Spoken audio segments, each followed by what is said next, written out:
কোরআনে কারিমে আল্লাহ রাব্বুল আলামিন বলেছেন লা ইয়ামাসসুহু ইল্লাল মুতাহহারুন, পবিত্র ব্যক্তিরা ছাড়া এটাকে অর্থাৎ কোরআনকে স্পর্শ করে না। এই আয়াত দ্বারায় ওযু করা ছাড়া কোরআন স্পর্শ করা যাবে না, এই আয়াত দ্বারায় আমরা প্রমাণ করার চেষ্টা কোথাও করেছি বলে আমার মনে পড়ে না। কারণ আমি জানি এই আয়াতের সবচেয়ে প্রসিদ্ধ এবং গ্রহণযোগ্য ব্যাখ্যা হলো যে এখানে লোহে মাহফুজের কোরআনের কথা বলা হয়েছে, আর মুতাহহার বলতে পবিত্র বলতে ফেরেশতাদের কথা বলা হয়েছে।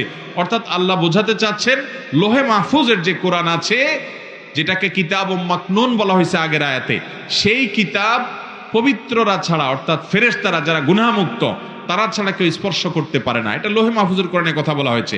এই আয়াত দিয়ে কোরআন স্পর্শ করার জন্য ওযু আবশ্যক সেই মাসআলা এই আয়াত দিয়ে প্রমাণিত হয় না।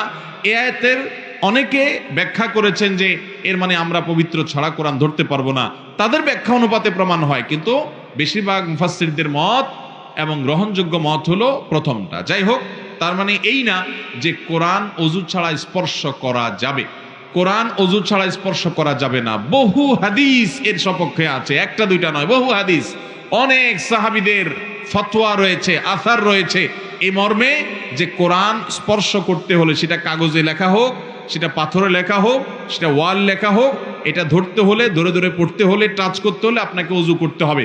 তবে মুখস্থ কোরআন তেলাওয়াত করার জন্য ওযু করার প্রয়োজন।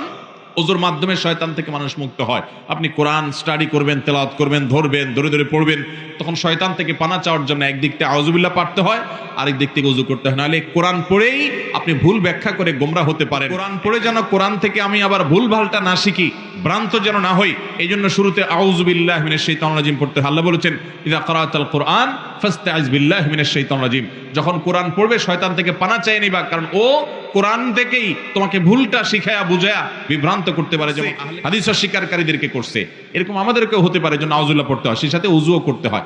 মুখস্থ তেলাওয়াত করবেন, ওযু করার প্রয়োজন নাই। এই বিষয়ে যদি বিস্তারিত জানতে চান, মাওলানা ইমদাদুল হক নামে একজন আলেম, ডক্টর খন্দকার আব্দুল্লাহ জাহাঙ্গীর রহমাতুল্লাহর বইগুলোর সম্পাদনা যিনি করতেন, এখনো করেন, তিনি একটা বই লিখেছেন কোরআন স্পর্শ করতে ওযুর প্রয়োজন আছে কিনা।